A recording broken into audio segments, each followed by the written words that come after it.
Hey guys, I just wanted to do a quick comparison here between the OnePlus 5 6GB RAM model and the Google Pixel XL, which I think these two are quite similar handsets, both 5.5 inches, so quite interesting to compare them here. We have installed Android 8.0 on the Pixel XL, which is the latest software, and we're going to just start them up here. Now the Pixel XL has come down in price a little bit. It's still a very expensive handset, probably overpriced when it was launched, but it did come with a very nice camera setup, probably the best in the market. Whereas the OnePlus 5, this model is very affordable, considering it's like flagship level, not as budgeted as it used to be, but I think for the price you are getting a very similar experience here overall. Before we start, we can just compare the phones a little bit, so you can see with the Pixel XL you are getting a much chunkier kind of device here. It feels like an iPhone 7 basically, so if you've got iPhone 7 you will feel right at home with it, whereas the OnePlus feels a lot thinner here, more advanced in terms of the bezel ratio, much thinner. It does feel like an iPhone but more kind of streamlined version here. With the OnePlus you are getting like a very nice dash charging solution. I think you have fast charging on the Pixel XL, but it doesn't have the same level of speed. The Pixel XL does have a 2K display though, and if you're looking at them head on here, you will notice that the Pixel XL screen is slightly sharper. You do have to really zoom in here and be nitpicking, but if you do zoom in you will see the icons look a bit more high quality on the Pixel XL, which is nice. Both of them I don't think have any particular waterproofing. Maybe you have a little bit of resistance on the Pixel, because I have done some water tests with the smaller version and it seems to survive, so not sure about the OnePlus 5, but these things should be on the flagship devices going forward. In terms of the cameras, we do get a dual camera on the OnePlus 5, which is pretty good, based upon some reviews, but I don't think it holds a candle to the Pixel XLs, which is still considered to be among the best overall. It doesn't have a dual setup, but it has like software-based portrait mode, so very flagship level, whereas the OnePlus 5 is a bit more budget flagship level. So let's have a look at the speed here between the two of them. You can just make sure the brightness is on, so we don't get to flicker, and we can just start off with the basic apps. So sometimes you do get this weird thing as well, where you have the horizontal app opening, which is weird, but not seen it happen on the OnePlus. We can just open up a few of these apps here.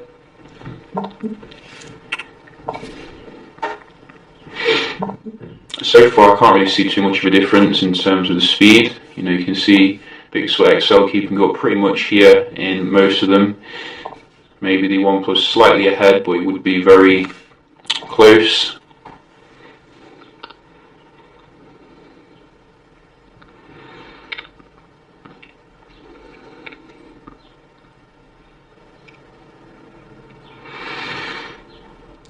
So both of them don't support expandable storage, unfortunately. In fact, does the OnePlus? I don't think it does. You can get 64, 128, similar to the Pixel, which has 32. So I think this was a bit faster on the left, and CSR2.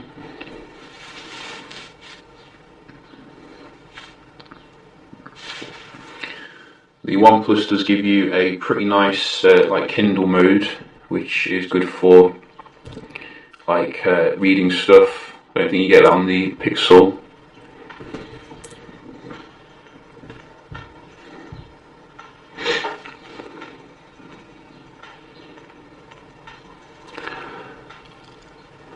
So you can see the games seem to load a little bit faster here on the left, which is nice.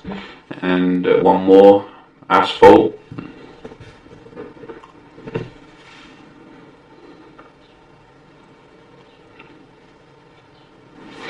So quite conclusive. You can see the Snapdragon 835, a big step up when it comes to games, but not so much when it comes to the day-to-day apps. I have also forgot to mention, obviously with the Android 8 you are getting some interesting new features, like for example the app shortcuts have been expanded. Here you can see you get more options compared to how it was before. If I just show you, you can see you get a few options, but not quite as many as on Android 8. So something to consider there. You are getting the latest software update straight away on the Pixel, and they also update in the background, which is a fantastic feature. I'm not sure why it's not been implemented on all the other phone companies, but we can only hope. So I'm looking for a Tech Radar here. Let's go to this one.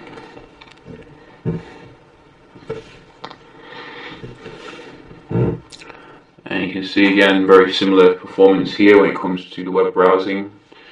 Not a huge difference.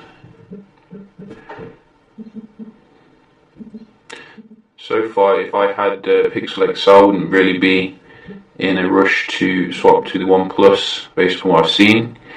But it is, I guess, up to you if you want the absolute fastest performance. You can see absolutely similar here, not a massive difference. Pixel is still doing very well given that it's a high resolution display.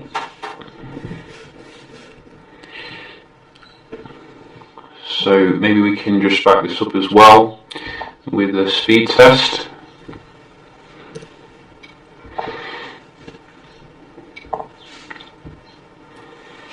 Usually Pixel gets the best scores I've seen when it comes to Wi-Fi.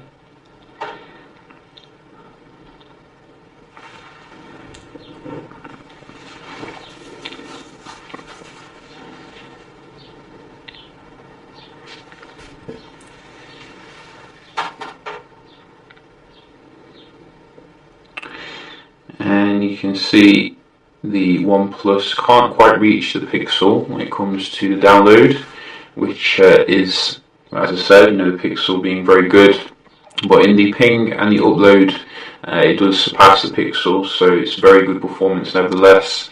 With the OnePlus, you are also getting a physical silence button, which I think they should implement on all Android phones, but it's quite useful actually. And what else can we talk about? We can talk about the jelly issue. You don't get that on the Pixel XL, as you can see. And some people say, why do you talk about the jelly issue? Some people could find it very disorientating. I certainly did with the last one, and it's something to consider really. Just have a look at the multitasking. So this is beta software, so you're probably not going to have the best multitasking, so I'm not going to be too hard on the Pixel XL. But you can see straight away here the Pixel XL is quite reloady, which is not what we want to see generally. But there's no problems with the OnePlus. So I'm not going to be too hard on the Pixel there when it comes to the multitasking, because we are waiting for the final Android 8. Personally, if you've got a Pixel XL, I'd say it's not worth upgrading to the OnePlus 5. Overall, I think the Pixel XL is still a very good phone, and now that you can probably get it for about the same kind of price, it's probably worth waiting for the Pixel XL2. But you can see if you do want to jump on the OnePlus 5, you are getting a very good performance overall, which does beat Google's best. So yeah, just a quick comparison here. Hope you found it helpful, and I'll see you in the next one.